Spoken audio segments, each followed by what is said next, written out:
బోధన్ పట్టణం 11, 25 వార్డులలో ఆదివారం తాజా మాజీ మున్సిపల్ చైర్పర్సన్ తూము పద్మాశరథ్ రెడ్డి కాంగ్రెస్ పార్టీ కౌన్సిలర్ అభ్యర్థులను గెలిపించాలని కోరుతూ ఇంటింటికి తిరుగుతూ ప్రచారం నిర్వహించారు.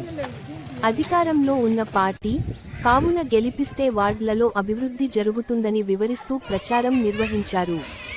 ఈ కార్యక్రమంలో కాంగ్రెస్ పార్టీ నాయకులు, కార్యకర్తలు పాల్గొన్నారు.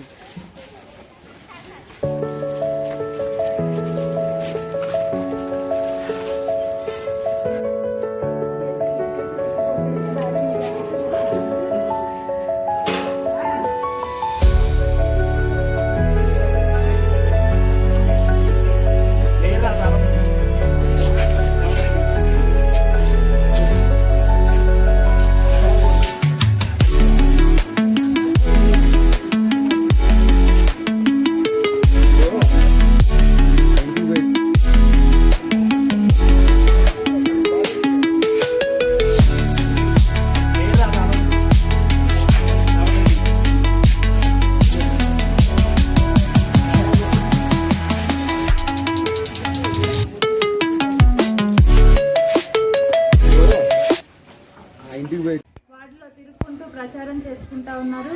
మరి ప్రజలందరూ కూడా బ్రహ్మరథం పడతా ఉన్నారు. కాంగ్రెస్ పార్టీ ఆల్రెడీ గెలిచింది అని మాకు హామీలు ఇస్తూ ఉన్నారు. కాబట్టి ఈ బోధన్ మున్సిపాలిటీలో మున్సిపల్ చైర్మన్గా కాంగ్రెస్ అభ్యర్థి చైర్మన్ అభ్యర్థిగా గెలుస్తాడని వారందరూ కూడా ఆశీర్వాదం ఇస్తూ ఉన్నారు. వీరందరూ కూడా ఇంకా కృషి చేసి 2 రోజులు ఇంకా బాగా ప్రచారం చేసుకోవాలని ఈ సందర్భంగా తెలియజేస్తూ ఉన్నారు. Thank you.